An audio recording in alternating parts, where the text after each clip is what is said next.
পাপী বান্দা তোমার কাছে হাত বাড়াইছি গো আল্লাহ, তুমি যেন আমাদের মাকে আমাদের মাঝে ফিরিয়ে দাও।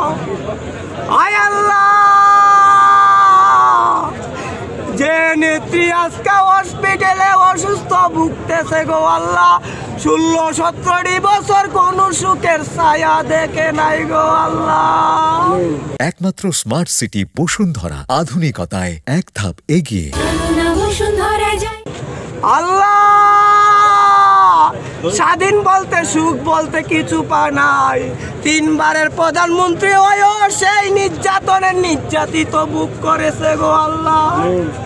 আল্লাহ, যেই মুহূর্তে পিছিস গেল, যেই মুহূর্তে আমাদের নেত্রী মুক্তি পেল, সেই মুহূর্তে রোগে মেডিসিনের রোগে বুঝি সেকে আক্রান্ত করেছে গো আল্লাহ।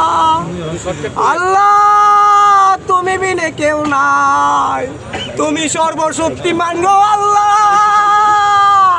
তুমি আমাদের মাকে ফিরিয়ে যদি না দাও, আর কার কাছে যাব? আয় আল্লাহ, আল্লাহ রে, তুমি আমাদের মারে আমাদের মাঝে ফিরিয়ে দাও। আল্লাহ, আল্লাহ, তুমি আমাদের মারে যদি না ফিরিয়ে দেও, আমরা কেউ শান্ত হব না গো মাবুদ। আমরা কষ্টে কষ্টে বুক বেশে কান্দা ছাড়ার আর কিছু থাকবে না গো আল্লাহ। তোমার যদি আমাদের মায়া যদি লাগে আল্লাহ, তাহলে আমাদের মারে আমাদের কাছে ফিরিয়ে দাও। আল্লাহ,